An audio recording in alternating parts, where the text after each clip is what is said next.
exaltar el nombre que es todopoderoso. Dale un fuerte aplauso al Padre. Amén. Te damos a ti la gloria. Y vamos a decirle fuerte que para Él no hay nada imposible. No puedo, todo es posible por la fuerza que me das. Dile, nada es imposible, en ti los ojos se abren, cadenas se rompen, ahora vivo por fe. Dile fuerte, nada es imposible. Amén. Acompáñame con tus palmas.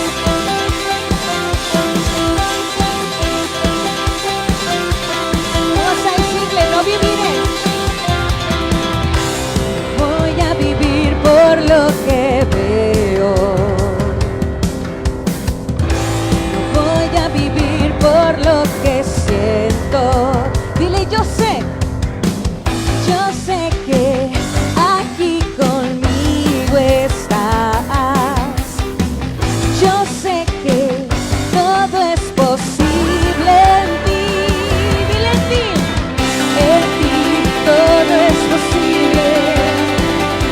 Todo lo puedo por la fuerza que me das. Nada es imposible, en ti los ojos se abren, cadenas se rompen, ahora vivo por fe. Nada es imposible. Amén, con sus palmas.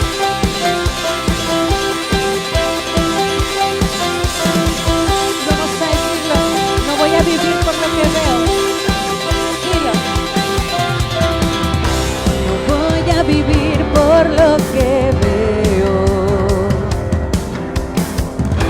No voy a vivir por lo que siento. Yo sé que aquí conmigo estás. Yo sé que todo es posible en ti. Así es. En ti todo es posible.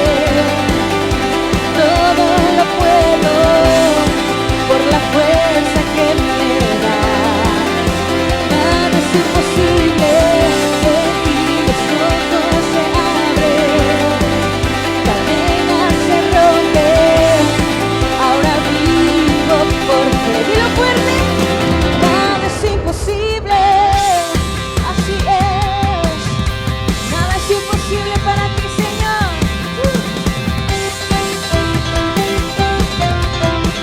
Vamos a decirle fuerte, creo en ti, creo en ti, creo en ti, creo en ti, creo en ti, Jesús. Creo en ti, amén. Creo en ti, Jesús. Creo en ti, creo en ti. Creo en ti, creo en ti, Jesús. Dile, creo en ti, creo en ti. Creo en ti, creo en ti, Jesús. Creo en ti, creo en ti. Creo en ti, creo en ti. Dilo fuerte. En ti todo es posible. Todo lo puedo por la fuerza que me das.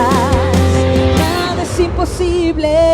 En ti los ojos se abren, cadenas se rompen, ahora vivo por ti. Nada es imposible. Creo en ti, amén. Creo en ti, Jesús. Creo en ti, creo en ti, Jesús. Dale un fuerte aplauso. Te alabamos, Señor, con nuestro corazón. ¿Cuántos están agradecidos con el Padre? Amén. Y cierra tus ojos y dile: Señor, estoy agradecida, estoy agradecido contigo porque tú has hecho por mí mucho, Señor. Y dice en Salmos 91, 14, 16, NTV: el Señor dice: Rescataré a los que me aman, protegeré a los que confían en mi nombre. Cuando me llamen, yo les responderé. Estaré con ellos en medio de las dificultades. Los rescataré y los honraré. Los recompensaré con una larga vida y les daré mi salvación. El Señor escucha, iglesia. El Señor escucha nuestras oraciones, porque Él es fiel y porque Él te ama. Vamos a levantar nuestras manos y vamos a decirle: tú estás conmigo, Señor, y quiero estar contigo en ese lugar. Quiero estar, Señor, en tu lugar, porque es el mejor lugar en donde yo pueda estar, en tu presencia, en ti, Señor. Porque cuando yo me arrodillo, Señor, tú escuchas nuestras oraciones. Tú escuchas mi clamor, Señor. Gracias, Señor.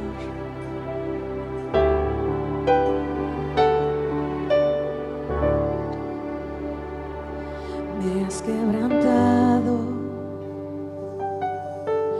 una y otra vez. Me siento olvidado,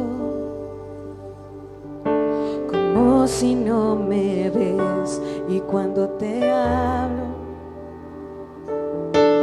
lo único que puedo hacer es esperar. Amén. Me ha sostenido una y otra vez. Creer que conmigo sigue siendo fiel. Sigue siendo fiel, es por tu palabra. Dile que no me rendiré, que no me rendiré, yo confiaré.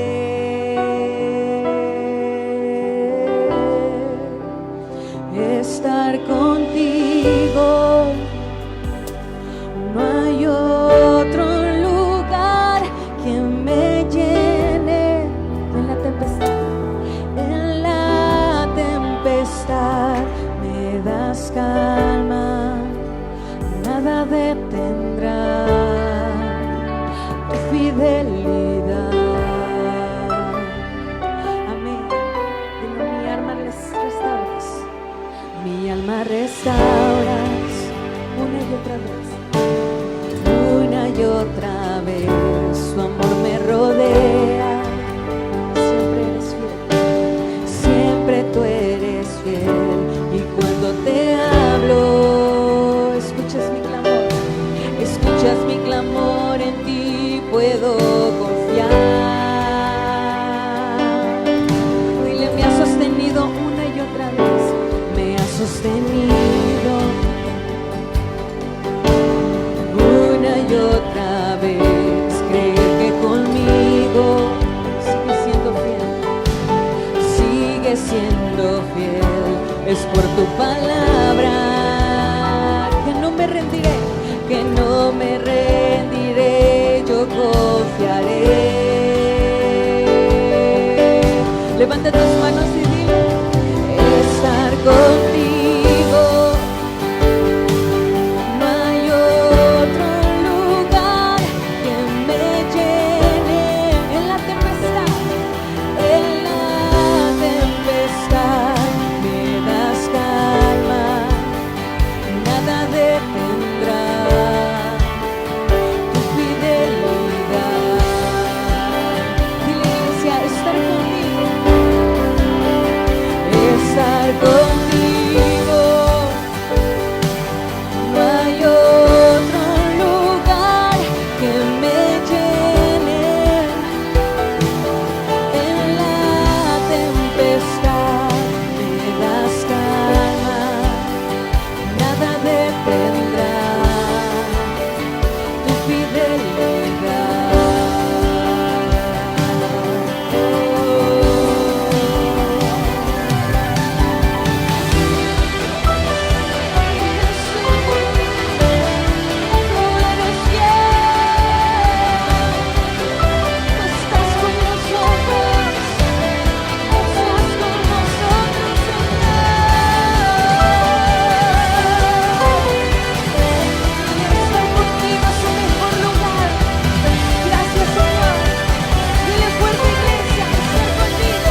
levantar todas nuestras manos. Vamos a decir: tu fidelidad, dile, es grande, con tu voz fuerte. Tu fidelidad incomparable es. Nadie como tú, bendito Dios. Grande es tu fidelidad. Den una vez más, tu fidelidad. Tu fidelidad es grande, así es. Tu fidelidad incomparable es. Nadie como tú, bendito Dios. Grande es tu fidelidad.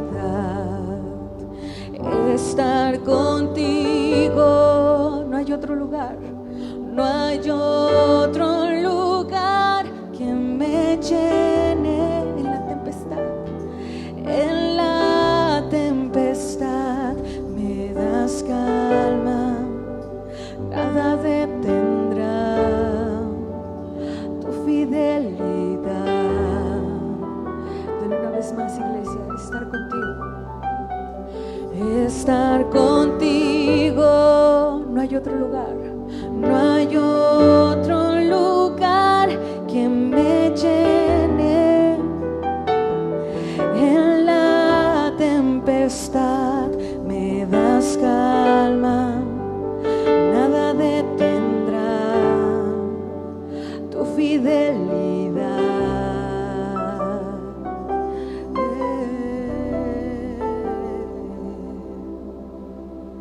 Gracias, Señor. Dice en Lamentaciones 3, 22, 24: el fiel amor del Señor nunca se acaba, sus misericordias jamás terminan. Grande es su fidelidad, sus misericordias son nuevas cada mañana. Me digo, el Señor es mi herencia, por lo tanto esperaré en Él. Vamos a decirlo juntos esto: el Señor es mi herencia, por lo tanto esperaré en Él. Una vez más, dile: el Señor es mi herencia, por lo tanto esperaré en Él. ¿Cuántos confían en el Señor, iglesia? ¿Cuántos creen en el fiel amor del Señor? Que como dice la canción, aunque estemos pasando tempestades, el amor fiel del Señor siempre estará con nosotros. Y vamos a decirle juntos que su fidelidad es grande. Pero yo te voy a invitar a que levantes tus manos y que le digas al Señor: tu fidelidad es grande. Y juntos vamos a decirle: tu fidelidad es grande, tu fidelidad incomparable, incomparable. Dile: nadie es como tú, nadie como tú, bendito Dios. Grande, grande es tu fidelidad. Una vez más, tu fidelidad, tu fidelidad es grande, así es. Tu fidelidad incomparable es. Nadie como tú, bendito Dios. Grande es tu fidelidad. Dile: estar contigo, no hay otro lugar, no hay otro lugar que me llene. En la tempestad, en la tempestad me das calma, nada detendrá tu fidelidad, tu fidelidad. Dile una vez más: estar contigo. Amén. Estar contigo, no hay otro lugar, no hay otro lugar que me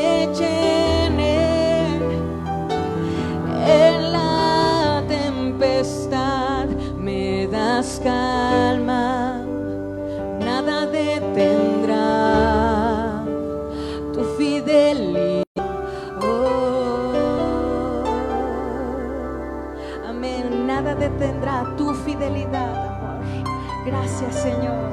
Levanta tus manos y dile gracias, Señor, por ese amor, por tu fidelidad, por estar conmigo, Señor. Gracias, te adoro, Señor. Amén. Dale un fuerte aplauso al Señor. Amén. Grande es el amor de Dios para con nosotros, iglesia. Así que tú tienes que estar agradecido con el Señor, porque a pesar de que nosotros le fallamos, Él siempre permanece fiel con nosotros. Amén. Dale otro fuerte aplauso al Señor. Pueden tomar su asiento. Amén. Qué hermoso es cantarle a nuestro Dios. Amén. Porque también es una forma de agradecerle y decirle, fiel eres tú, Señor. Es una forma también de agradarle a Dios con nuestro canto, con nuestra alabanza, amén.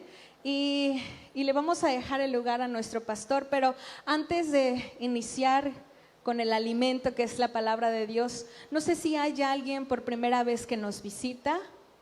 Si hay alguien por primera vez, que levante la mano. Bienvenida, qué bueno que estás aquí con nosotros, es tu casa. Le damos un aplauso a Dios por la vida de, ¿cómo se llama?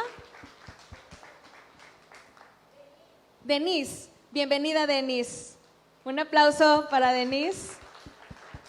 Bienvenida Denise, van a pasar por tu lugar y te van a dar un regalito.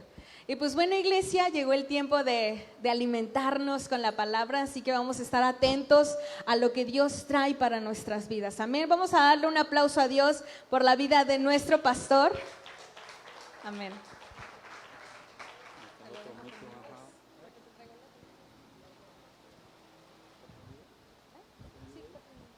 Amén.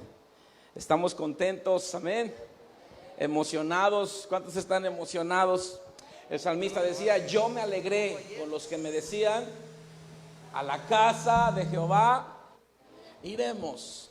¿Cuántos realmente se alegraron cuando concibieron la idea de que tenían que venir a la casa de Dios? ¿Cuántos realmente se alegraron? No es cuántos dijeron, hoy es domingo, hay que ir a la iglesia, no, sino que cuántos dijeron, wow, hoy es domingo, vamos a ir a la iglesia, a adorar a Dios, a ver a los hermanos, a saludarnos, a celebrar las grandes bendiciones de Dios. ¿Cuántos alegres puede haber esta mañana hoy? Dale una ofrenda de palmas al Padre, al Hijo, al Espíritu Santo de Dios. Amén. Dios bendiga a la persona que está a tu lado. ¿Cuántos dicen amén? Es una grande bendición siempre poder estar en la casa de Dios. Es una grande bendición siempre poderte saludar, poder estrechar tu mano, poder saber que estás bien. Y que aunque pasamos por diferentes circunstancias, nuestra mirada está firme en Cristo Jesús. ¿Sí? ¿Cuántos están contentos? ¿Cuántos quieren tamales? Ya se le iba a salir el amén, ¿verdad? Hay una tradición muy fuerte que estamos viviendo ahorita. Gracias.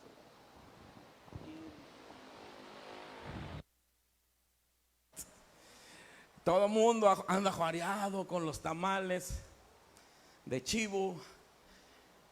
Pero la iglesia cristiana celebramos algo más que el Día de Muertos, algo más que las tradiciones que ya son patrimonio cultural de nuestra nación ahora. Me da risa cómo la sociedad está pugnando y luchando por tantas tonterías. Y la gente emocionada porque ahora la tradición de muertos es patrimonio cultural de la nación. ¡Wow! ¡Qué grande avance para México! Pero qué grande retroceso para la iglesia. Y yo quiero compartirte hoy porque nosotros como iglesia hay una mejor celebración que esto.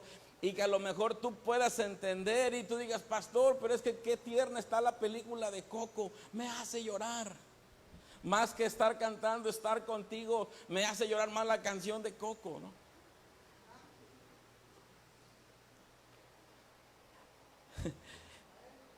Pero como iglesia nosotros celebramos otro tipo de situaciones, y precisamente el 31 de octubre del año 1517 sucedió algo maravilloso y trascendental para la iglesia de Cristo.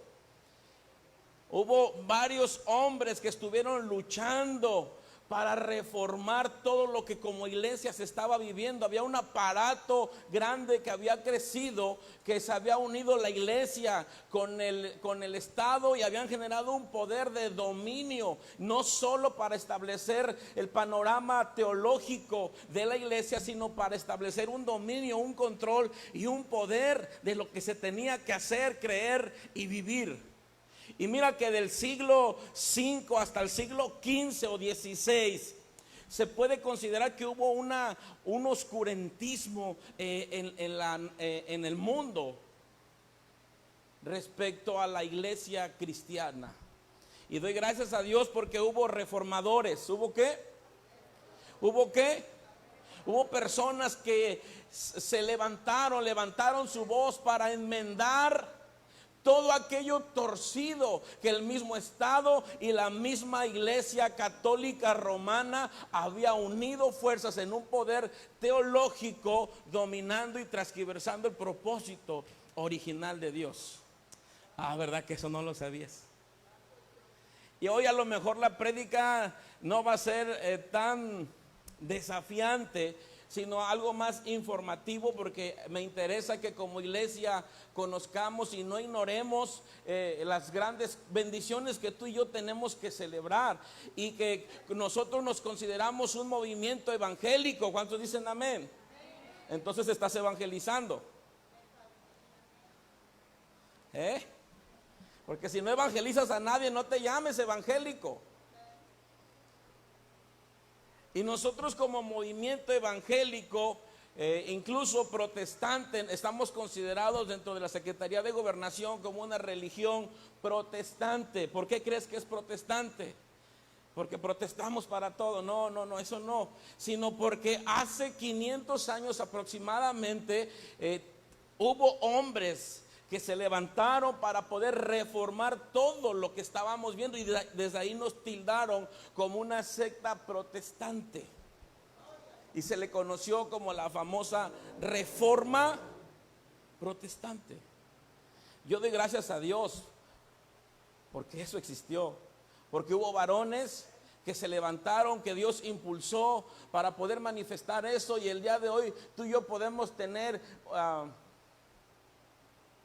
un entendimiento pleno, o deberíamos tener un entendimiento pleno de la palabra. ¿Sabes cuál es el contraste? Que 500 años después, nuevamente, la iglesia necesita de reformadores, porque nuevamente el poder del Estado está tomando dominio. Y si tú te das cuenta, las condiciones que hoy estamos viviendo, está llegando a asuntos totalmente dogmáticos, en donde yo creo, yo pienso, yo siento. Esto a nivel parlamentario, donde se toman las decisiones, donde se cambian las leyes, donde hay modificación de las leyes. Están ellos actuando de acuerdo a lo que ellos piensan, a lo que ellos sienten, de acuerdo a lo que ellos creen. Pero también desde la iglesia se está levantando una revuelta de filosofías, de doctrinas, que la iglesia hoy quiere vivir conforme siente, conforme piensa y conforme cree. Y nuevamente estamos en una decadencia teológica, y por ende una decadencia espiritual, y por ende una decadencia moral. Todo esto nos lo podemos percibir, ¿sí? Al haber una decadencia teológica, un erróneo conocimiento de quién es Dios, hay una decadencia espiritual, porque creemos conocer a Dios y lo manifestamos de una manera equivocada, lo creemos de una manera equivocada, lo percibimos de una manera que no es. Y si la iglesia está afectada espiritualmente y teológicamente, entonces tendremos una sociedad moralmente destruida. Iglesia, necesitamos nuevamente reformadores. Necesitamos reformadores. que otra vez la protesta surja. Así que mañana no vayas a querer decir, pastor, yo me voy a desnudar y me voy a parar frente al municipio. No, no es la manera en que la iglesia protesta. Hoy queremos compartir precisamente esto acerca de la reforma protestante.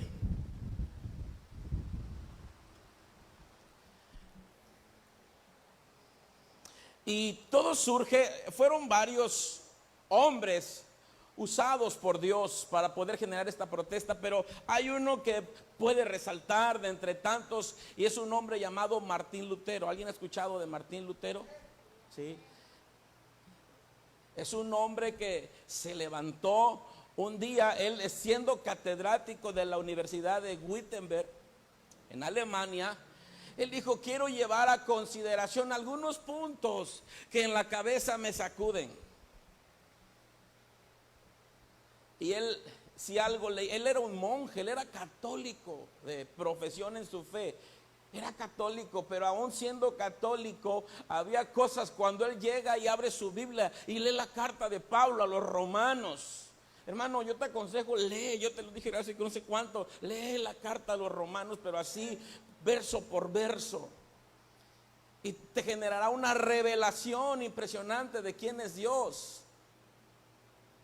Pablo, cuando escribía a los romanos, tenía que hablar de una manera demasiado pomposa, porque Roma era la capital de la sabiduría, de la inteligencia, del profesionalismo, de las filosofías fuertes, de mitologías que gobernaban a la nación. Y Pablo, cuando habla a los romanos, él tiene que hablar con pura revelación de la palabra. Y si tú lees Romanos y si lees revelación de la palabra, obvio que la palabra generará una revelación en tu vida. Amén. Y cuando Pablo lee la carta a cuando Martín Lutero lee la carta a los romanos, él empieza a sacudirse muchas cosas en su cabeza y dijo, estoy inquieto por tantas verdades que estoy sintiendo. Yo compartí hace unos días en Facebook, él escribe una frase que dice, yo haré una negociación con Dios, una alianza con Dios, que no me mande sueños, que no me mande revelaciones, que ni siquiera me mande ángeles. Me siento satisfecho con el don de la Sagrada Escritura, quien dirigirá mi vida y todo lo que yo necesite de ella. ¿Qué más quieres si tienes una Biblia? ¿Hay algo más que puedas desear? En la Biblia encontramos todo y ahorita vamos a tratar de definir, ojalá y nos dé tiempo, no traigo reloj, ojalá y nos dé tiempo, porque es algo de lo que trata la reforma protestante. El poder rescatar el uso natural de la Biblia. En él encontramos toda la verdad. Y quiero que veamos un video. Estaba Martín Lutero. Hay un canto en el cual él generó, el cual compuso, que fue como que su sostén, su columna vertebral en todo este tiempo de reforma. Se llama Castillo Fuerte es el Señor. No sé si alguien lo ha escuchado, es una canción de más de 500 años.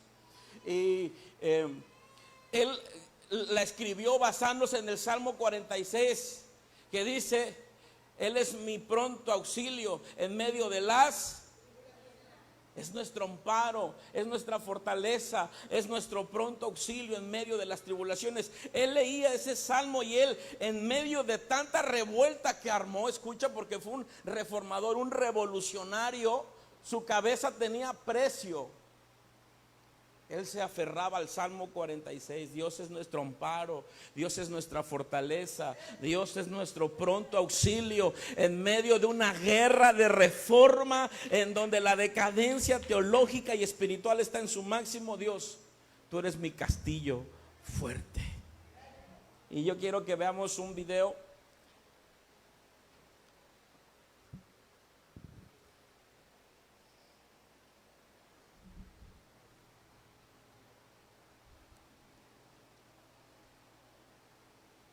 No sé si pudieran cerrar un poquito el portón.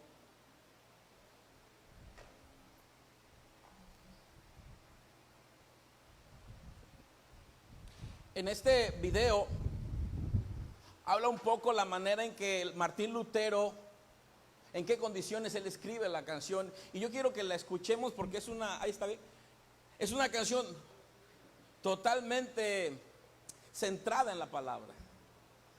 Y que si tú te la llegases a aprender, es una canción muy, muy ortodoxa, pero de verdad que yo la escuchaba y me gustó bastante esta versión, como la sacó Alex San Pedro y se junta con Evan Kraft y la entonan, la hacen algunos arreglos, me gustó bastante y yo quiero compartirla. Si no, ponla directamente desde YouTube, para que cuando tú estés en tu casa pon la canción y de verdad quiero que te centres a lo que hoy vamos más o menos a tratar de explicar. Para mí tratar de explicar estos temas sí se me hace algo complejo. Nunca me gustó la historia y hoy tengo que leer algo de historia para podértelo explicar. Pero sé que es el Espíritu Santo quien viene siempre a hablarnos.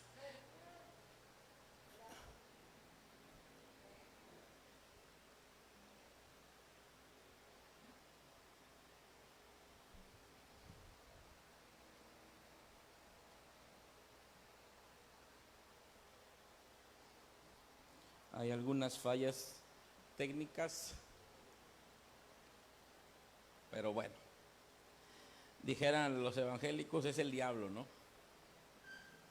No, no es el diablo.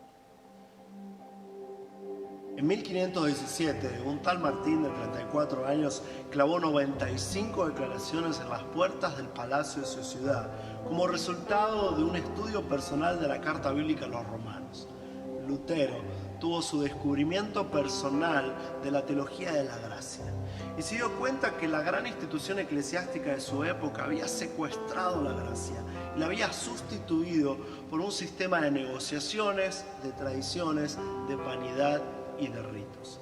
Años más tarde, Martín escribió un himno que luego fue considerado el gran himno de batalla a la Reforma protestante. Algunos historiadores señalan que Martín escribió este himno en homenaje a uno de sus amigos que fue ejecutado por haber predicado, por insistir que había que volver a la belleza de la simpleza del Evangelio. Este himno está inspirado en el Salmo 46, porque nos destaca que Dios es nuestro amparo y Él es nuestra fortaleza. Castillo fuerte es nuestro Dios. Si puedes estarla cantando. Defensa y buen escudo. Con su poder nos librará. Será nuestro refugio. Con furia, con afán, el enemigo está, sus armas dejan ver astucia y gran poder. ¿Quién podrá darnos libertad?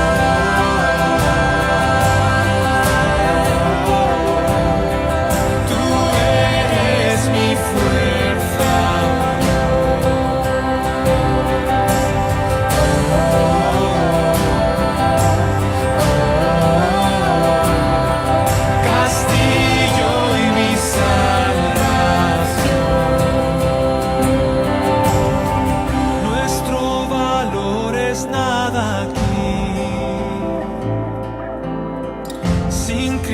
Estoy perdido,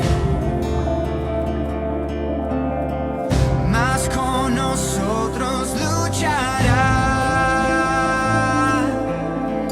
de Dios el escogido.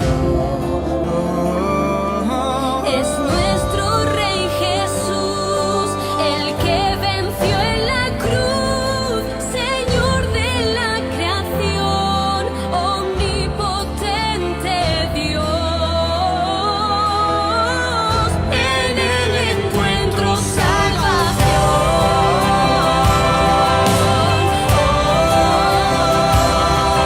Tú eres mi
Tú eres mi fuerza, Dios, mi castillo y mi salvación. Wow, qué impresionante canción. De verdad que es un tesoro esta canción. ¿Te imaginas a Martín Lutero en los momentos más intensos de su lucha por la reforma? Esta canción fue la que lo mantuvo, dice él en una de sus expresiones, que esta canción fue la que lo mantuvo constante, peleando, pugnando, y cada vez que él sentía que desmayaba en su intento, esta canción lo volvía a levantar. ¿Les gustó la canción? Está bien bonita, ¿verdad? A ver si luego la cantamos. Todos los 31 de octubre la iglesia debe celebrar la reforma protestante, porque gracias a Dios, a ello pudimos entender y conocer, levantamos nuevamente la doctrina de la gracia en la manera correcta, saber que somos salvos por la fe, por la gracia, y que esto no es de nosotros, sino que es un don perfecto y un regalo de nuestro Dios. ¿Cuántos dicen amén? En Wittenberg está en Alemania, y en Wittenberg un día Martín Lutero despertó demasiado golpeado y confrontado, y se fue él siendo monje, se fue a la capilla en Wittenberg y agarró 95 tesis que él tenía, y así es conocido como las 95 tesis de Martín Lutero. Agarró, se fue a la puerta de la capilla del castillo y las empezó a clavar ahí, sus 95 tesis, como una manifestación. En la iglesia él las clavó, y cada una de las tesis hablaba de la protesta que él tenía en contra de la iglesia. En aquel tiempo la iglesia católica, quien dominaba y gobernaba, y no estoy hablando de afectar o contender contra la iglesia católica hoy contemporáneamente, estoy hablando de algún dato histórico, pero de mucha relevancia. Él clava las 95 tesis, y el tema central de sus 95 tesis era que él hacía una invitación a que tuvieran algún debate académico, a ver si él podía por fin conseguir que se llevara a cabo un debate académico que tenía que ver con la venta de indulgencias. Había algo que había desatado tanto el coraje de Martín Lutero, que él veía que había venta de indulgencias en la iglesia, y que la iglesia había encontrado un conformismo en que podía vivir como quiera mientras la gente pagara por una indulgencia, porque las vendían, literalmente vendían las indulgencias. Como cuando en el pueblo de Israel, cuando Dios dijo: ya no quiero más sacrificios, porque antes pecaban y simplemente engordaban un buen animal, y a final de año sacrificaban el animal, y era como que pagar por la indulgencia de todos sus pecados. Hasta que un día Dios dijo: ya no quiero más sacrificios, porque ahora la gente ya no se preocupaba por no pecar, sino que la gente se preocupaba por tener animales gordos que ofrecer. Como aquel que dice: como quiera voy a pecar. Al fin de cuentas, Dios es amor. Y te das cuenta que estamos en la misma decadencia teológica y espiritual que hace 500 años, porque hay doctrinas de la gracia que te dicen que ya no es por lo que tú eres, por lo que tú haces, que tú eres salvo, y bueno, cuántas cosas, ¿no? Que tú, una vez creyendo en Jesús, tú ya tienes asegurado el cielo, hagas lo que hagas. Son verdades a medias, y toda verdad a media automáticamente es una mentira. Y si algo le rebotaba en la cabeza a Martín Lutero, era esto: cómo había mucha venta de indulgencias. Transmitido actualmente era de pacte hoy con Dios. Quienes pactan con 10,000 pesos y órale adelante. Por eso te digo, no hay mucha diferencia hace 500 años con hoy en día. Por eso hoy más que nunca, hermanos, necesitamos tener conocimiento de esto, para que esto nos vuelva a confrontar y a convertirnos desde nuestras trincheras como personas reformadoras. La iglesia necesita nuevamente reformadores protestantes.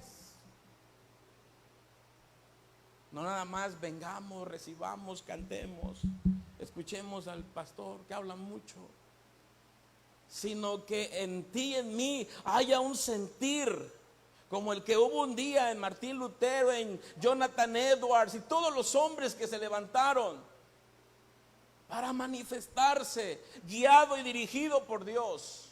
Por lo menos empecemos en nuestros hogares. ¿Cuántos dicen amén? Le decía, hoy el sermón es una charla más informativa, más retórica, pero necesitamos tener conocimiento de esto. No hay mucha diferencia a lo que encontraba Martín Lutero. Es más, creo que hoy es peor. Antes surgía solamente desde la iglesia romana que existía, pero hoy existe desde todo tipo de iglesias. La venta de indulgencias en diferentes estirpes. Las indulgencias eran una especie de impuesto teológico que había que pagar.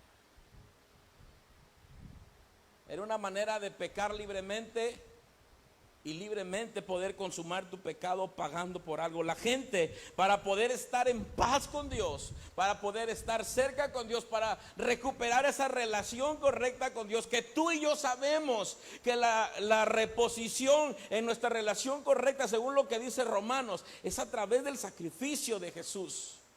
Tú y yo, dice, antes éramos enemigos, pero la cruz, por medio de la cruz, dice Pablo, Él vino a reconciliarnos nuevamente con Él en Romanos 8, y nuevamente nos hizo Él amigos con Dios. Ojo, por medio de la gracia. Pero mismo Pablo le decía, ok, pues perseveraremos en el pecado para que la gracia de Dios abunde. Y él mismo contesta, no, señores, de ninguna manera. Es decir, la gracia no es la licencia para seguir pecando, para seguir haciendo lo que tú quieres, para seguir haciendo lo que tú piensas que es, como tú crees que es, como tú te sientes que es. Entonces estaríamos llegando a la misma expresión dogmática que ellos vivían. Y mucho de esto hay hoy en la iglesia. Una vez me decía Dani, es que a la iglesia no se va para sentirse bien. Y creo que tiene mucha razón. Aquel que dice es que no me sentí bien en la iglesia, pues qué bueno, porque para eso es, que haya una palabra que me confronte y que me saque de mi idea de quererme sentir bien. La palabra es verdad y no es negociable. No hay nada que se pueda inventar después de la palabra. No hay nada, solamente vamos a descubrir cosas mediante nos relacionamos con ella, pero no hay nada nuevo fuera de la palabra, porque la palabra es una verdad absoluta. ¿Cuántos dicen amén? Por eso él decía, Padre, santifícalos en tu verdad, tu palabra es verdad. Fuera de eso, no hay nada. Tú y yo necesitamos urgentemente encontrar nuestra posición delante de Dios. Pero hermano, también urgentemente necesitas leer tu Biblia, relacionarte con la palabra. Léete las cartas de Pablo, léete Romanos. A lo mejor te va a costar un poquito porque el lenguaje que él usa es un poquito diferente, pero ocupa una versión más amigable, una NBI, una NTV, y nos va a ayudar a entenderle un poquito más. Hay una famosa historia de un vendedor de indulgencias en los tiempos en que Martín Lutero se manifiesta, de un cuate que se llamaba Johann Tetzel. Johann Tetzel, él iba por los pueblos y se había fabricado una cancioncita, él era alemán. Y él iba por los pueblos e iba cantando mientras caminaba. Él cantaba una canción en alemán que en alemán generaba una rima, pero traducida más o menos a la expresión, él decía: una moneda sonará en el cofre, en el arca, y se liberará inmediatamente un alma del purgatorio. Y había encontrado su negocio. Tetzel iba y sabía que en aquellos tiempos, hace 500 años, le tocó vivir en Alemania, en donde había muchas pestes, muchas enfermedades y mucha gente estaba muriendo. Había mucha manifestación en contra del gobierno en Alemania. El gobierno los mandaba a matar. Es decir, le tocó una época en que morían por diversas situaciones. Y él dijo, aquí está. Agarraba su carrito e iba cantando un cantito, y en ese corito él decía: a sonar una moneda en el cofre, en el arca, e inmediatamente un alma de purgatorio se liberará.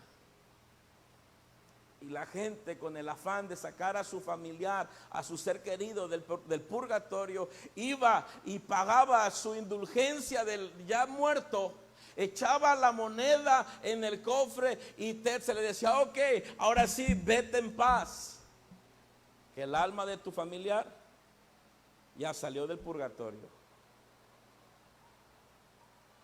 Y Martín Lutero veía todas estas situaciones y él decía: no puede ser, ¿a qué decadencia estamos llegando? Yo no sé si tú te has puesto a analizar, hermano, pero hay muchas cosas decadentes en la iglesia. Y creo que hemos estado hablando inconsciente o conscientemente siempre de situaciones que estamos viendo en la iglesia que están fuera de lo que está escrito en nuestra Biblia. Lutero no tenía ni la más mínima idea de lo que su debate clavado en las 95 tesis que había clavado él en la puerta de la capilla de Castillo, hasta dónde iba a afectar. Que no solamente iba a generar una brecha en la expresión de la iglesia, sino que iba a trascender a lo cultural, que iba a trascender a lo social, a lo demagógico. Mas sin embargo, él se levanta y protesta y logró algo, por lo menos, que se independizara la iglesia del Estado, una separación completa de la iglesia y del Estado, que se habían unido y habían generado un monstruo dominante para hacer sus ganancias deshonestas. Y con todas estas manifestaciones, por lo menos generó una total independencia entre iglesia y Estado, que coexistían de manera arbitraria para generar arbitrariedades dentro y fuera de la iglesia. Nosotros los evangélicos nos consideramos como los herederos de esta reforma. Tú y yo somos los herederos de esta reforma, de esta lucha que hace 500 años hombres se levantaron y la hicieron, pero desconocemos de ella. Es como tener una herencia y no saber, una gran herencia y nunca saber que la tuviste. Algo similar nos corresponde. Un poquito de esta teología de la reforma tal vez ha llegado en comentarios, en videos que vemos, pero tenemos un conocimiento demasiado superficial de la reforma, y nos han llegado como solamente un manto dogmático, afirmaciones dogmáticas, y nosotros decimos: ¿qué es esto? ¿De qué se trata? Y preferimos no profundizar, porque qué tedioso es hablar de estos temas, ¿sí o no? Es algo tedioso.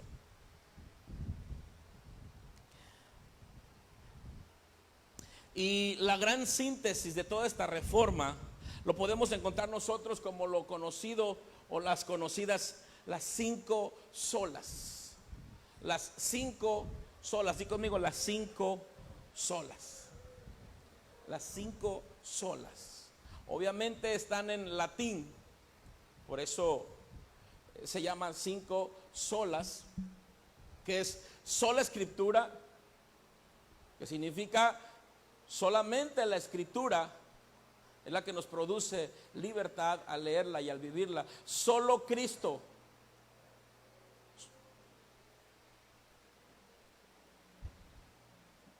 Hay una, creo, donde están.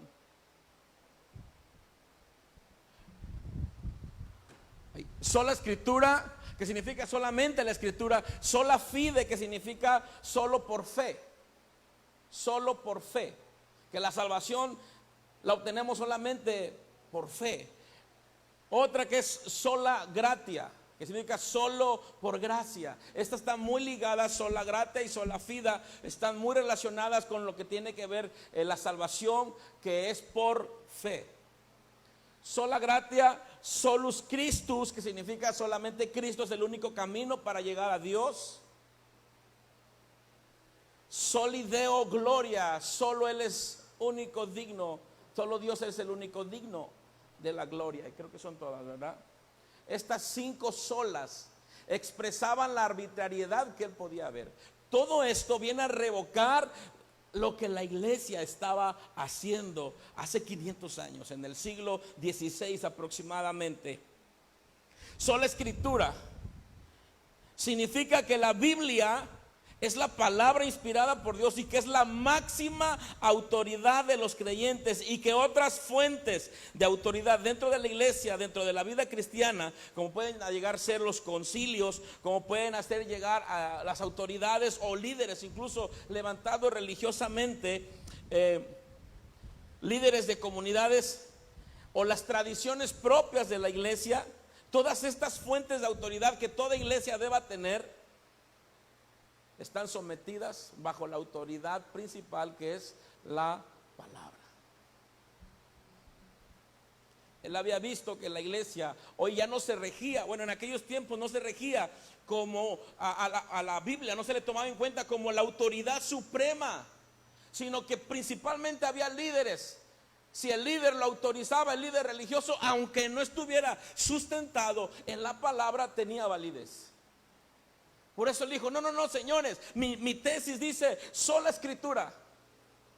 Todo lo que se rija dentro de la iglesia tendrá que usar como autoridad la palabra. ¿Cuántas iglesias hay, hermano, que no tienen la Biblia como autoridad, sino a un concilio? Obedecen más a las normas de un concilio, de una denominación, de un perfil doctrinal, de un no sé cuántas cosas que hoy parece que están gobernando la iglesia, y no la autoridad de la palabra. Tantas cosas descontextualizadas. Dice Colosenses, normas puestas por hombres que a la verdad tienen un trato duro con la carne, pero no tienen nada que ver con nuestra salvación, decía Pablo, hablando de la iglesia de los Colosenses.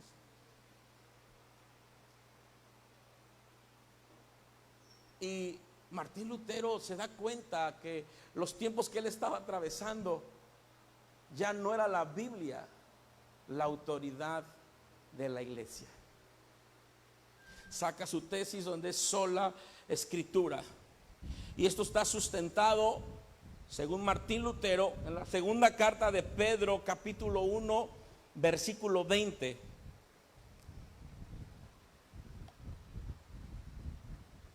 Segunda carta de Pedro, capítulo 1, versículo 20. Él habla y dice, entendiendo primero esto, que ninguna profecía de la escritura es de interpretación privada. Es decir, no hay nada que nos pueda regir que diga, esto Dios me lo dijo, independientemente de lo que venga en la Biblia. John Piper dice que nada nuevo hay fuera de la palabra. No hay una revelación privada. Aquí no hay, hay iglesias que se levantan, es que traigo una nueva revelación. El ángel Gabriel viene y me dio esta nueva revelación, esta nueva visión. No hay nada, no hay revelación privada. Todo está en tu Biblia. La iglesia debe de moverse de acuerdo a lo que dice nuestra Biblia. Por eso él dice, no, señores, sola escritura. Y clavó su tesis en la iglesia de Wittenberg. Clavó la tesis y dijo, no hay revelaciones. ¿De dónde sacan lo de las indulgencias? ¿Por qué hacen sus ganancias deshonestas? ¿Dónde está sustentado en la escritura? No, es que no viene en la escritura, pero lo dijo el episcopado. No sé qué es eso, pero suena como autoridad. Se volvió entonces la autoridad. Un grupo, un concilio, un consejo que estaban hoy tomando la autoridad de la iglesia. Y dice Pablo, la carta segunda de Pedro 1:20, entendiendo, hermanos, entendamos primero esto, que ninguna profecía de la Escritura es de interpretación privada. Nadie la puede interpretar como quiere, ni pensar lo que quiere decir, ni suponer lo que dice la Biblia. La Biblia es clara y trae revelación directa. Versículo 21, porque nunca la profecía fue traída por voluntad humana. Nunca hay una revelación por la cual la iglesia deba de moverse que tenga que salir del corazón y de la mente de un hombre y no de la palabra. ¿Estamos de acuerdo?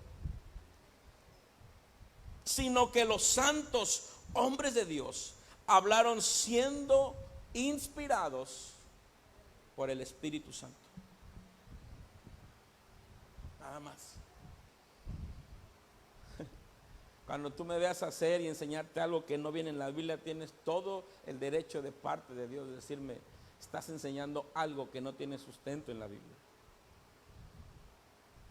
¿Ve? Segunda carta a Timoteo, capítulo 3, versículo 16. Este pasaje creo que es más conocido por la iglesia, pero tiene mucha relevancia. Es el fundamento para que Martín Lutero clavara esta tesis acerca de la sola escritura. Segunda carta de Timoteo 3:16 dice: toda la escritura es inspirada por Dios. Toda la escritura es inspirada por Dios y útil para enseñar, para instruir en justicia, a fin de que el hombre de Dios sea perfecto y enteramente preparado para toda buena obra. La escritura tenía un fin en la iglesia. La escritura sigue teniendo el mismo fin, que tú y yo estemos preparados enteramente para toda buena obra. Di conmigo, buena obra, las cuales no las hacemos nosotros. Dice la Biblia, ya están hechas desde antes de la fundación de este mundo. Ya fueron hechas, solamente es para que tú y yo caminásemos en ellas. Pero para que yo camine en las buenas obras dadas por Dios, por Cristo, yo debo estar primero enteramente preparado a través de la palabra que me instruye, que me enseña, que me redarguye, que me corrige. ¿Cuántos dicen amén?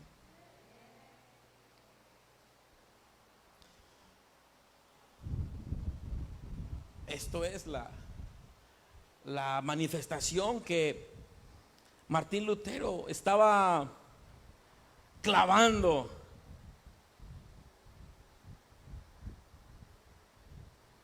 Ahora, ¿por qué Martín Lutero clava esto? Hay un contexto que él estaba viviendo.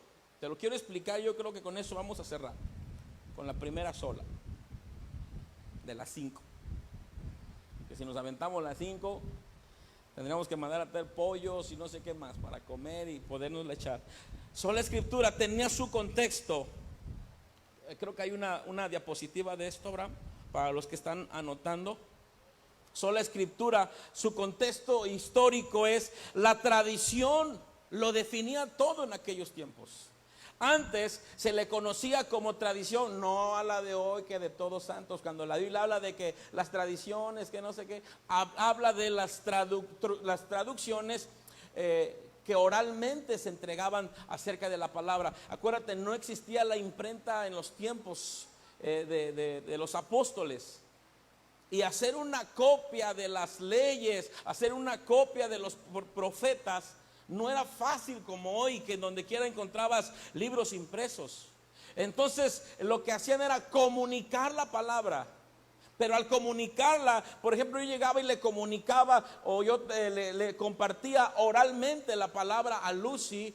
¿Han oído hablar del juego del teléfono descompuesto? Yo se la decía oralmente, ella se la decía a la hermana José se la decía a Omar, y así se iba. Pero al final lo que sucedía era que ya no existía una fidelidad de la palabra, sino existía una tradición de la palabra. Es decir, la cola del teléfono descompuesto, que se convertía en una tradición. Y en esa tradición iba agregado lo que ellos pensaban, lo que ellos creían, como ellos sentían. Por eso Jesús, cuando refuta con los fariseos, siempre les decía: ustedes han oído que fue dicho esto. La traducción original dice: pero ustedes hacen esto. La tradición de ellos. Querían imponer cosas. Cuando van con Jesús y le empiezan a sacar cosas, es que Jesús, tus discípulos no se han lavado las manos. Y dice la ley de Moisés que empiezan a sacar sus propias normas que ellos habían inventado, una tradición. Ya no la fidelidad de la palabra, sino la tradición que ellos acostumbraban a llevar, basado aparentemente en la palabra. Se convertía en una tradición. Bueno, en los tiempos de Martín Lutero, el contexto era la tradición, lo definía. No sé si alcancen a leer, para los que están anotando. Bueno, arriba donde dice contexto, dice: la tradición definía todo. La iglesia no tenía la escritura en los tiempos de Martín Lutero. ¿Sabes qué tenía? Tradiciones que eran impartidas desde la misa. Ese era el contexto que ellos estaban viviendo. No tenían, fíjate, hace 500 años, no tenían su Biblia impresa como tú y yo hoy tenemos la facultad de tenerla, y preferimos comprar otras cosas que comprar una Biblia. Si atesoráramos lo que representa esa Biblia.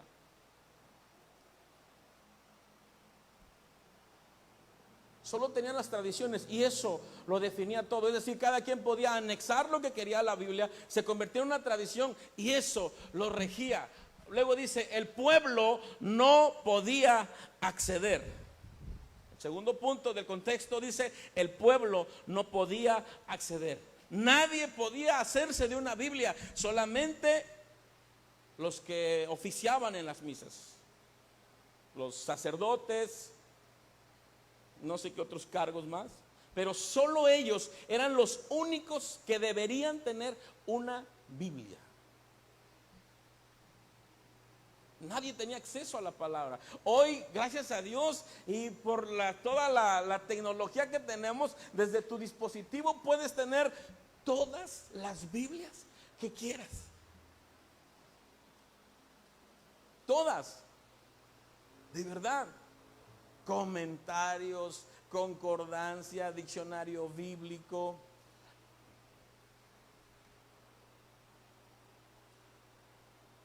Pero puedo hacer un contrapeso y justificarlos. La iglesia de hace 500 años estaba tal vez así porque no tenían acceso, pero tú y yo, que sí lo tenemos, no es coherente que tengamos una decadencia de conocimiento de la palabra teniendo tantas herramientas y recursos. Nadie tenía acceso a tener una Biblia, solamente los que ministraban en la misa. El tercer punto dice: los profesionales de la fe protegían el saber. Solamente los que podían hablar de la palabra, compartir algo de la palabra, eran aquellos del monasterio. Eran los profesionales de la fe y solo ellos estaban facultados para hablar algo respecto a la palabra. Este es el contexto que Martín Lutero estaba viviendo y que la iglesia, a conveniencia, la iglesia lo estaba haciendo para que ellos pudieran tener el mando. Porque dice la Biblia: y conoceréis la verdad, y la verdad te hará. Y a la iglesia en los tiempos de Martín Lutero y al Estado no le convenía que la gente obtuviera esa libertad. Por eso los absolvían de que tuvieran la manera de poder leer la Biblia. Ellos sabían que si leían la Biblia como la leyó Martín Lutero, estaba leyendo Romanos, y él se quedó choqueado cuando lee Romanos, y él dice textualmente: sentí como que el cielo se me abrió de par en par la puerta, y dije: wow, no tengo que pagar nada para ser salvo, soy salvo porque creo en Dios. A la iglesia no le convenía que la gente entendiera esto. Martín Lutero, no sé cómo habrá hecho, consiguió la Biblia. Bueno, él era monje. Yo creo que él tenía el derecho de tener su Biblia. Y la empezó a leer. Y empezó a descubrir. Y empieza a manifestarse. Solamente los profesionales de la fe protegían el saber. Ahora, ¿qué implicaciones tiene esto? La sola escritura. Dice aquí, Dios está al alcance de todos. ¿Qué implicación tenía que Martín Lutero clavara esta sola y que luchara por la sola escritura? Él quería lograr que la gente entendiera que Dios está al alcance de todos. ¿Y cómo lo hizo?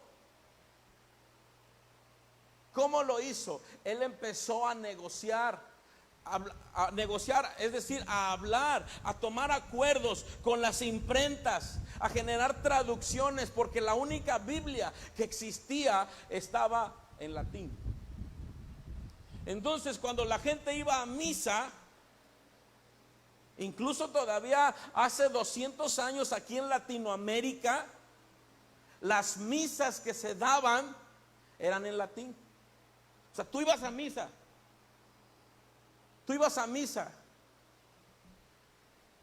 pero no entendías nada, porque las misas eran ¿en qué idioma? Entonces tú tenías que haber sabido latín para poder entrar a la iglesia y saber qué es lo que te quería decir.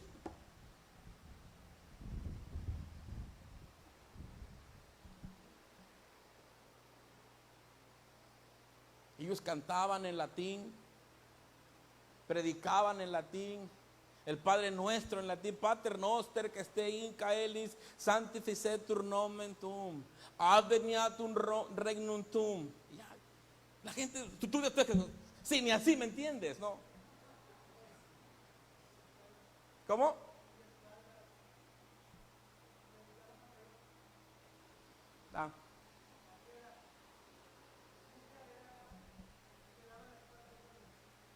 Sí, gracias. Y en la misa tenías que recibirla dando la espalda.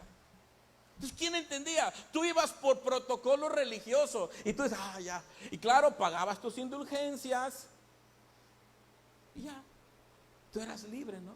Oye, ¿de qué habló él? No sé, pues que habló en latín, ¿no? Los coros, el coro muy bonito, sonaban bien padre, pero cantaban en latín. Nadie entendía, pero a la iglesia le convenía que en Latinoamérica, eso es lo que vivíamos, esta es la historia de la iglesia en Latinoamérica. Así eran las misas. Por eso la decadencia que estábamos viviendo. Y Martín Lutero tenía esta implicación: yo quiero que Dios esté al alcance de todos. ¿De qué manera? Él empezó, juntó gente y dijo, vamos a traducir en alemán primeramente, porque él estaba en Alemania, y empezaron a traducir la Biblia en alemán. Fue con las imprentas, dijo, ¿cuánto nos sale poder imprimir una Biblia? Eran costos enormes, pero él pugnó para que todos, por lo menos en la familia, existiera una Biblia. Hermanos, hoy tenemos el recurso. ¿Cuánto nos cuesta una Biblia? De verdad, no valoramos. Hoy estamos en decadencia espiritual y teológica por gusto, voluntariamente. Dice Oseas 4:6, la única forma en que el pueblo muere es porque no tiene conocimiento de la palabra, por falta de conocimiento. Por eso decía Pablo, somos llevados por cualquier viento de doctrina, porque no leemos, no tenemos un fundamento. Y esto nos llevó a buscar la alfabetización. ¿Sabes qué hizo Martín Lutero? Se dedicó a alfabetizar gente, porque la gente no sabía leer. ¿Y sabes qué hizo Martín Lutero? Se dedicó a alfabetizar gente, para que antes de imprimir Biblias y traducirlas, la gente tenía que saber leer. Y se dedicó a alfabetizar gente. Incluso Juan Calvino, que es otro de los fundadores de la Reforma, y que mucho de lo que hoy nosotros creemos y caminamos tiene que ver con la reforma también de Juan Calvino. Él fundó la primera escuela pública y la primera universidad pública en Ginebra, ahí en Suiza. Pero ¿sabes cuál era el requisito? Que se enseñara Biblia. De hecho, en Estados Unidos se enseña Biblia, en la escuela no, así secular.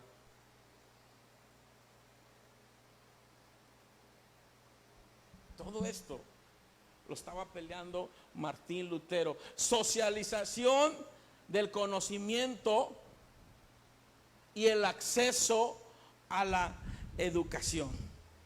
Es decir, el concepto de que socializaran a la gente, de que la alfabetizaran.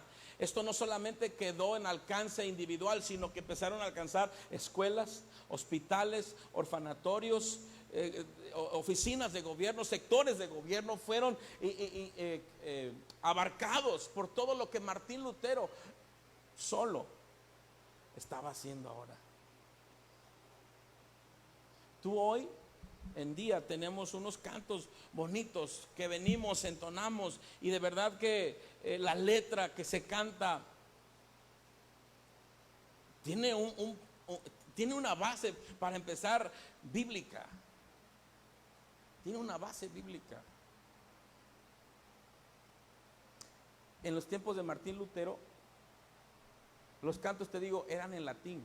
Y Martín Lutero dijo, entre sus tantas virtudes de Martín Lutero era músico y le gustaba la música. ¿Sabes qué hacía Martín Lutero? Se iba a las tabernas, a los bares, y ahí se ponía a ver qué es lo que la gente consumía en música. Es algo bien loco que Martín Lutero hizo.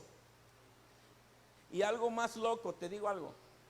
La canción que leímos hace rato, muy bonita, muy maravillosa, la tomó de una melodía que escuchó en una taberna y dijo, necesito cambiarle la letra a esta gente. Le voy a tocar la misma canción, pero le voy a meter escritura. Fíjate, es una loquera que hizo Martín Lutero, pero por 500 años esa canción fue un himno, fue como el himno a la victoria de la reforma protestante. Y empezó, tenía 7 canciones que él hizo en el idioma de ellos, y siempre cantaban las mismas canciones, pero la gente empezó a recibir palabra en los tiempos de estar cantando en la iglesia. Sola escritura. Aquí le vamos a dejar. Faltan 4 solas: solo Cristo, solo por fe, solo por gracia, Dios es el único, o solo deo gloria, a Dios solamente la gloria. Hoy vimos una sola, que es sola escritura. Relaciónate con la palabra. Hoy tú y yo tenemos una grande bendición a través de la palabra. Cielo y tierra pasarán, pero mi palabra permanece para siempre. ¿Con qué limpiará el joven su camino? Con guardar. Santifícanos en la verdad. Tu palabra es verdad. Dulce es a mi paladar como la miel. Tú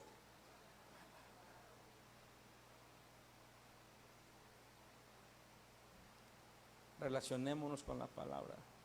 Si no tienes Biblia, empeña tu celular y vete a comprar una Biblia. No te gustó, ¿verdad? Relaciónate con la palabra. Proponte algo, hermanos, que por lo menos cada integrante de tu familia tenga su propia Biblia. Pastor, pero actualícese, están las aplicaciones. Aparte.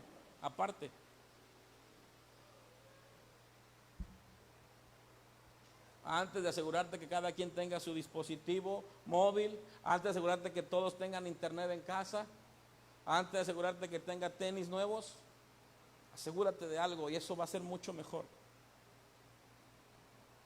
Que tenga su Biblia y léela juntamente con ellos. Como decía Deuteronomio 6, al levantarte, al acostarte, cuando andes en el camino, al llegar a casa, dice, se la repetirás. Todos, la palabra trae verdad. Fuera de esta palabra, de esta verdad, nada es digno de confianza. El Santo nos dará entendimiento a cada uno de nosotros. Si quieres por tu cuenta, investígale, léele.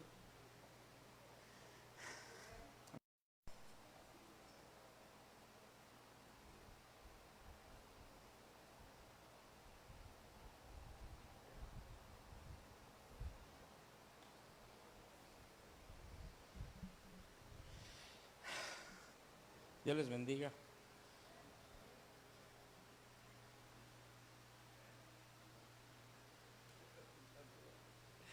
Estamos muy contentos con Dios porque Dios es fiel siempre a su palabra, y dice la Biblia, tan fiel es, dice, que fiel es el que te llamó. Fiel es el que te llamó. Amén. Y Él lo hará por ti. No, ni siquiera nosotros. Él lo hará por ti. Y pues bueno, ha llegado una nueva temporada en la vida de la familia de Dani, de Liz, de las nenas. Y Dios los ha llamado, los ha preparado enteramente para toda buena obra. Y ellos tienen una noticia que darnos. Así es que dejo el lugar a Dani.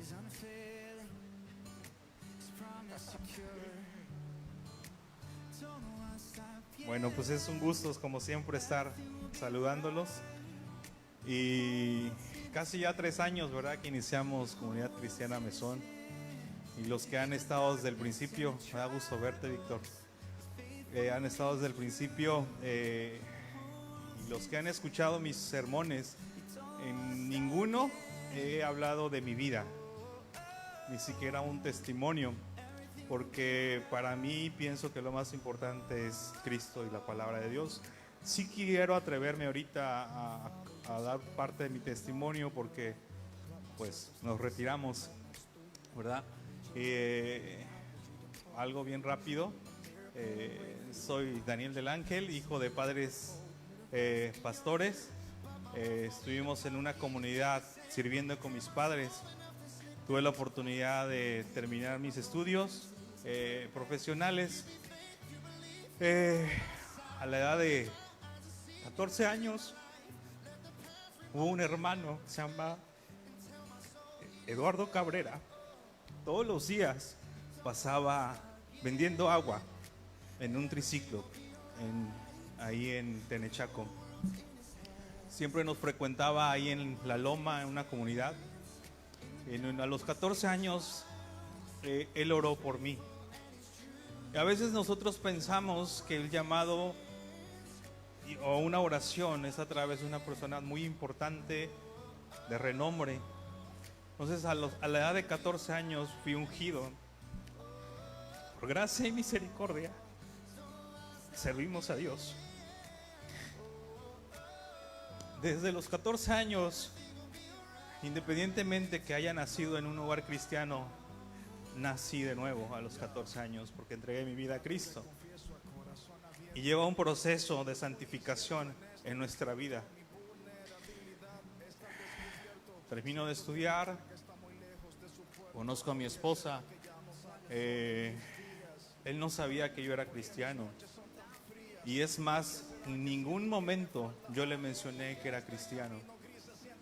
Porque yo no quería influir en su vida a través de algo que yo le impusiera, sino yo quería que ella viera a Cristo a través de mi vida. Y gracias a Dios así fue. Y muchas personas no creen en los cambios radicales, pero ella es una de ellas. Ella es un testimonio de un cambio radical, que cuando ella entregó su vida, al siguiente día era otra persona. Dios nos llama. Llevo más de 10 años viajando por pura gracia, ¿sí? Y han pasado muchas situaciones en nuestra vida, para bien y para mal, que solamente les damos gracias a Cristo porque Él es el quien nos sostiene, y no hay más que estar aferrados en Cristo Jesús. Me siento de verdad contento. Hace rato me estaba cambiando y lloraba porque estoy acostumbrado todos los domingos venir con mi familia por este momento yo me voy solo un mes, regreso en diciembre, tengo cosas pendientes en mi trabajo y regreso en enero ya para estar ahí en la iglesia. Una de las cosas más importantes es la bendición de mi trabajo también, porque como empleado yo pedí que renunciara a mi trabajo. ¿Sabes qué, jefe? Yo puedo hasta tal fecha porque a partir de noviembre yo ya no estoy con ustedes. No quisieron mi renuncia. Le dije esta semana, jefe, yo tengo que terminar mi trabajo, quiero que entregar las cuentas porque soy administrador. Y me dice, no, Dani, vete, cuando regreses hablamos. Entonces es una de las bendiciones que Dios nos da. Y en la semana me escribí a Liz por todas las cosas, lo grande que Dios ha hecho, y me dice, Dani, es que eres bien consentido de Dios. Me lo escribió 3 veces y derramé mis lágrimas, porque no es cierto. Según Efesios, lo único que merecemos es la muerte. Es lo único. Si fuera por mis obras, no, pero es solo por gracia que permanecemos nosotros de pie. Escribir al lado de ustedes en estos casi 2 años, casi 3 años. Sé que no ha sido fácil, pero nunca hemos dudado de su llamado y ministerio, y recordarles que admiramos su valor y valentía para hacer las cosas. Hemos vivido momentos buenos y en ocasiones no tan buenos, pero sé que Dios es un único Dios soberano y que hace las cosas como Él quiere. Algún día te lo dije a mí, y de corazón, y hasta el día de hoy te lo sostengo, que siempre estará nuestro hombro para cuando ustedes lo necesiten. Estaremos orando por sus vidas y sigamos predicando el evangelio con temor y temblor, porque para eso fuimos llamados. Agradecemos también a los servidores de Comunidad Cristiana Mesón por sus vidas, y en cada momento de servicio aprendíamos de ustedes. Recuerden que todo lo que hagamos, hacerlo de corazón y para el Señor, según Colosenses 3, 23 y 24. Fuimos llamados a hacer todo lo que hacemos de manera primaria para la gloria de Dios. Si perdemos de vista esta enseñanza, estaremos tentados a dejar lo que hacemos porque alguien nos ofendió o decepcionó o simplemente no hizo algo que le tocaba hacer. Tenemos que recordar las enseñanzas del apóstol Pablo en Colosenses 3:23. Y si no recordamos este principio tan vital a la hora de servir, continuamente estaremos acusando a otros, desarrollando un sentido de ingratitud hacia Dios, precisamente porque el hombre nos va a fallar. El problema está en el corazón de ese hombre, y por lo tanto, si sirves a tu Dios todo el tiempo, quieres complacer, ha dicho Dios, no importa lo que los hombres te hagan, y siempre estarás satisfecho con servir al Señor de señores y Rey de reyes, porque Él es quien redimió, porque Él es que realmente que te ha pedido que sirvas a sus ovejas por quien Él murió. No lo olvides. Agradecemos también al grupo de alabanza por su servicio y dedicación a este tan bello ministerio, recordando que nuestra verdadera alabanza y adoración no es la que cantamos solo los domingos, sino la que ofrecemos todos los días y en toda hora, en donde quiera que estamos, según Juan 4, 23 y 24. Adoración es aquella que rendimos a nuestro Dios, y eso incluye nuestra mente, nuestro corazón y nuestras emociones, incluso nuestro cuerpo. Es la rendición total del hombre a todo lo que Dios es. Así que repensemos nuestra adoración. Quiero agradecer a ustedes también, a la iglesia, por sus oraciones, y también pido perdón si en algún momento les ofendí, y si así fue, no fue intencional. Cada sermón que compartí fue con mucho temor, porque sé que a través de nuestra boca podemos impartir vida, pero también muerte. Oren por nuestros pastores y servidores, quienes nos enseñan en cada reunión, sabiendo que el Espíritu Santo deposita palabra correcta para cada necesidad de la iglesia. Pero también dejando esa gran responsabilidad a cada congregante de lo que oímos y escuchamos, porque tiene que ser medido a través de la luz de la palabra.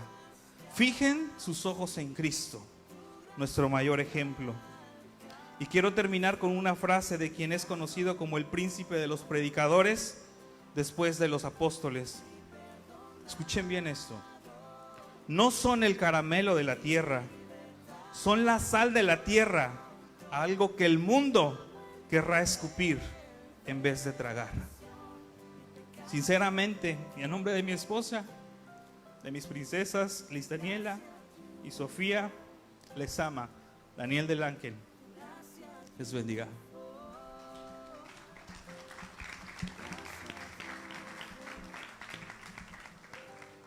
No me puedo ni quitar el cubrebocas porque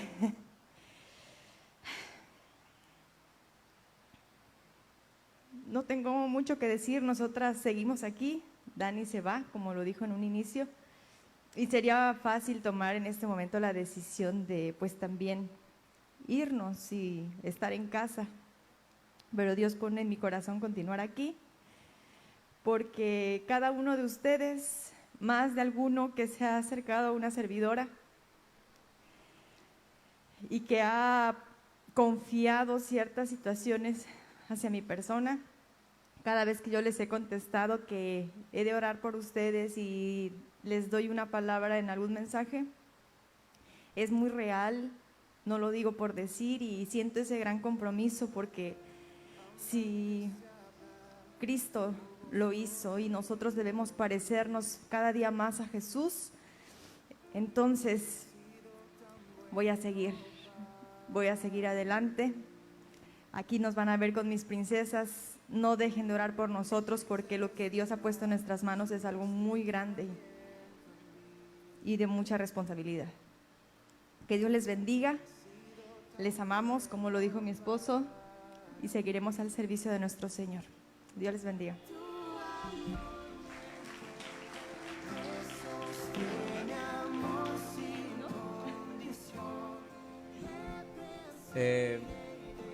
Pues Dani tiene que irse de avanzada.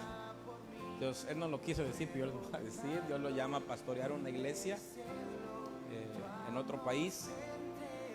Y pues aunque de momento no se va su familia con él, que son situaciones complicadas, pero nada está fuera del control de Dios, ¿no? No es algo que se le pasó a Dios. Pero aunque él esté allá y su familia aquí, ellos estarán trabajando juntamente como iglesia o como familia pastoral desde aquí. Y se lo digo, no es fácil. Requiere todo de ti. De verdad, yo quiero leerles un pasaje de la Biblia. Liz, Dani, quiero hacer una adaptación con todo respeto y temor a Dios. Es una palabra que Dios daba al pueblo de Israel, pero yo quiero personalizarla para ustedes. Primer libro de Crónicas, capítulo 17, versículo 7. Ahora ve y dile a Dani y a su familia: esto ha declarado el Señor. Te saqué de cuidar ovejas en los pastos y te elegí para que fueras el líder de mi pueblo. He estado contigo donde quiera que has ido y destruí a todos tus enemigos frente a tus propios ojos. Ahora haré que tu nombre sea tan grande como el de los grandes que han vivido en la tierra. Les daré una patria nueva con mi pueblo nuevo y los estableceré en un lugar seguro donde nunca serás molestado. Las naciones malvadas no los oprimirán como lo hicieron en el pasado, cuando diseñé jueces para que gobernaran a mi pueblo y derroté a todos sus enemigos. Además, yo declaro que el Señor construirá una casa para ti, una dinastía de reyes, pues cuando mueras y te reúnas con tus padres, levantaré a uno de tus descendientes, a uno de tus hijos, y también fortaleceré su reino. Él es quien edificará la casa, un templo para mí, y afirmaré su trono para siempre. Yo seré tu padre y tú serás mi hijo.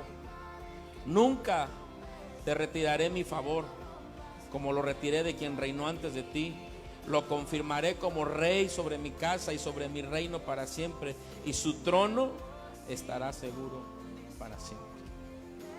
De parte de Dios, para ustedes. Y pues queremos hacer una oración juntamente con la iglesia. ¿Quieren hacerlo conmigo? Se ponen sobre sus pies. Lucy, ¿me acompañas? Y son de las despedidas que se siente nostalgia, pero mucha emoción, porque sabemos los propósitos de Dios. Amén. De manera simbólica, levanta tu mano hacia donde están ellos y ora una palabra de bendición sobre sus vidas. Precioso Dios, gracias Dios, porque ha sido siempre una bendición, Señor.